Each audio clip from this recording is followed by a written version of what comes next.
Why are there so many medieval paintings of knights fighting snails? Or being chased by giant rabbits? Or riding fish? Was this medieval humor? Some sort of religious symbolism? Or were the artists just, bored out of their minds? Today, we're diving into the weirdest corners of medieval art to answer one bizarre question. Just why were medieval people being attacked by rabbits and snails? Most of these odd creatures live in the margins, literally. They're part of what's called Marginalia, illustrations scribes sometimes added in the empty borders of manuscripts. Usually, the main text was religious or scholarly, but the margins, that's where things got unhinged. Dancing monkeys, trumpet butt people, killer rabbits, and snail duels, all lovingly painted next to Holy Scripture. But why? First, let's acknowledge something. Medieval people had a sense of humor. A very weird one, but it was there. Many of these illustrations were jokes, inside jokes between scribes. Think of it like medieval meme culture.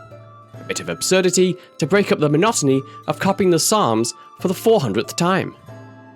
And yes, some artists were probably just trying to mess with future readers. Mission accomplished. The snail, though, is something special.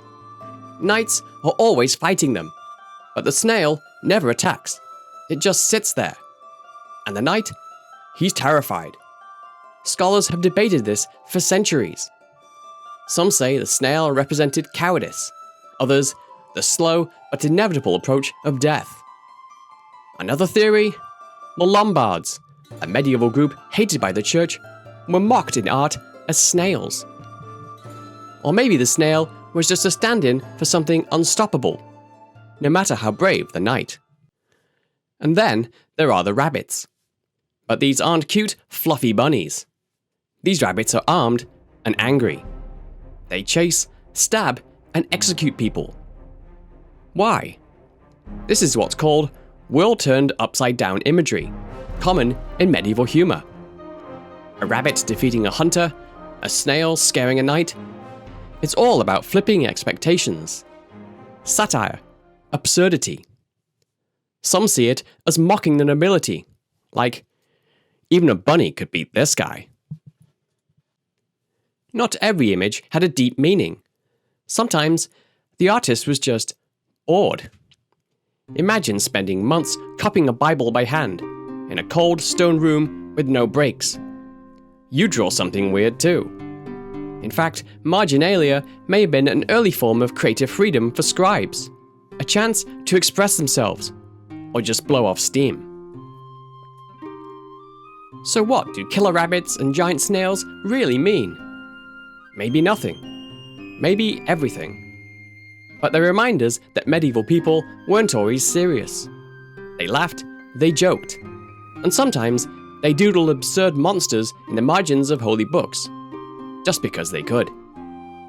So, the next time you see a medieval knight being stabbed by a rabbit, don't ask what it means. Just enjoy the fact that, even in the Middle Ages, people were weird. And if you like this medieval madness, check out my other videos on peasant life, hygiene, and the summer that nearly killed Europe.